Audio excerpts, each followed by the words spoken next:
One day, a farmer knocked firmly on the door of a monastery. When the gatekeeper monk opened it, the farmer handed him a splendid bunch of grapes. "Brother, these are the finest grapes my vineyard has ever produced. I want to give them to you as a gift." "Thank you," replied the monk. "I'll take them to the abbot immediately. He'll be overjoyed by such a generous offering." "No," said the farmer, "these are for you." "For me?" The monk was taken aback, blushing with humility. He didn't feel worthy of such a precious gift.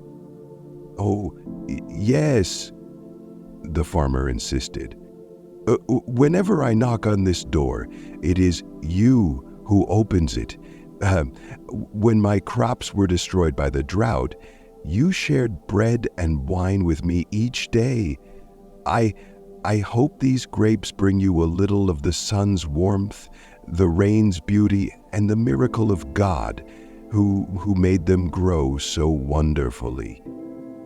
The monk held the grapes, admiring their perfection throughout the morning. Overwhelmed by their beauty, he decided to give them to the abbot, who had always guided him with wise words. The abbot was delighted with the grapes, but soon remembered a sick brother in the monastery. These might bring him some happiness, he thought, and gave the grapes to the ill monk. The sick brother, deeply moved, didn't keep the grapes for long. Reflecting on the kindness of the cook, who had prepared nourishing meals for him every day, he decided the cook deserved them more. When the cook arrived with lunch, the sick monk handed him the grapes, saying, "These are for you. You work so closely with God's creations, and I know you'll appreciate them." The cook was amazed by the grapes' beauty and showed them to his assistant. He thought to himself, "The priest who administers the holy sacraments and is revered for his spirituality would cherish these the most." And so he gifted the grapes to the priest.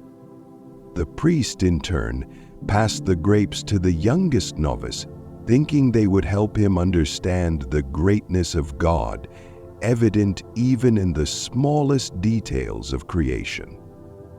When the novice received the grapes, he was filled with awe and gratitude. He remembered the day he first arrived at the monastery and how the gatekeeper monk had welcomed him warmly.